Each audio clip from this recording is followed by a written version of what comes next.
So I first found out about Asbury on my own, and I was super excited. And I remember telling like my mom and my boyfriend, like, if I could just hop in a car and go down to Kentucky and like be a part of that, I would love to. But because I was sick, I hadn't actually gone to the chapel where ENC had announced that they were going to take a group of students.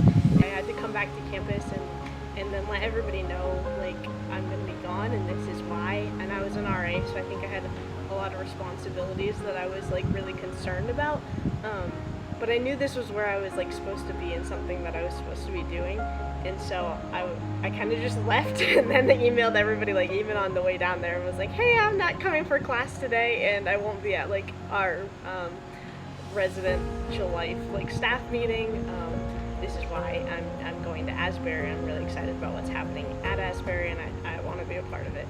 On the van ride down, I feel like everybody was kind of like quiet and like kind of kept to themselves. It seemed like a really weird group of students that were put together, and like looking back, that was totally a God thing.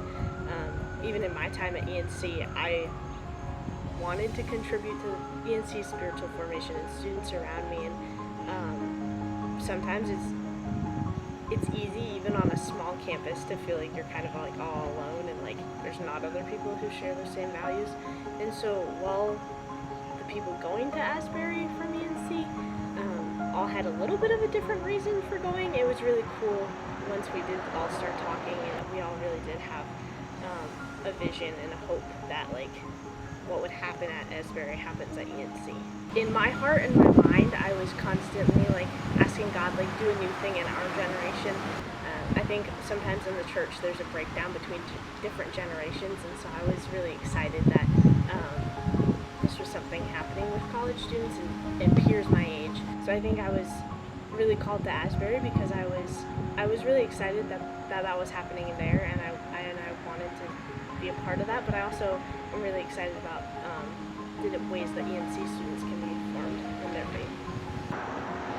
I guess I was a little bit like hesitant to engage when I first walked into the chapel at Asbury. I did feel kind of out of place because even like people coming from ENC had things like very specific, like, oh, I've been super anxious, or like I want to be a light more on the campus at ENC, and I think this time at Asbury might help me fulfill that. But this is how I think that God's calling me to step into that role at ENC, and so I felt like I really didn't have that.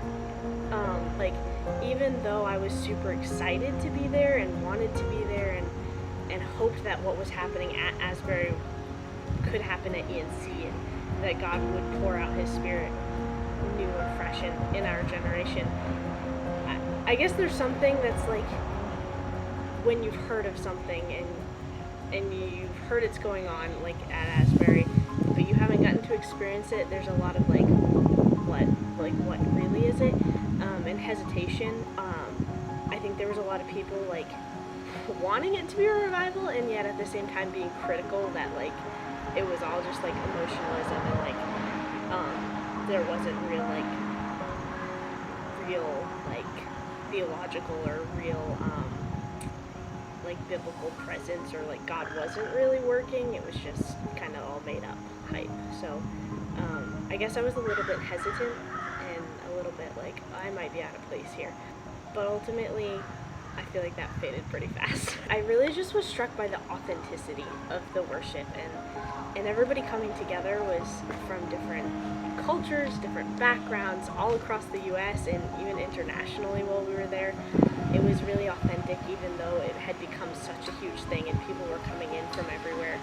They really emphasized like this is a college student-led thing, and college students are responding, and our primary age group is college students. So like we want them to have a space to worship and to respond to what God's doing. And I remember even the first night we walked in and there was a worship set in the middle of the night where this guy was saying, because we got there at like 2 a.m., this guy was saying like, I confess that I did not believe God could work in our generation at this day and age and pour out revival quite like this. So I think confession is something really big I took away from that, and then just lingering in worship. We ask God to move and to meet us and all of these things, and yet on a Sunday morning we show up at church and we are rushed to get out the door in the morning. We show up at church and we go through the steps of singing and listening to a sermon and maybe taking communion, and then usually we're on to our next activity. But how God is wanting to speak to us, and how that will really happen if we linger in those worship spaces and settings, and fellowship with people. He will speak to us if we make ourselves available. So I think confession, lingering in worship, and then also just testimony, just sharing our stories with people. I think sometimes, especially in our individualized culture, like, we don't have very strong, like, relationship aspect with other people or fellowship with people as often. But how transformational it is just to be able to share my story and be real.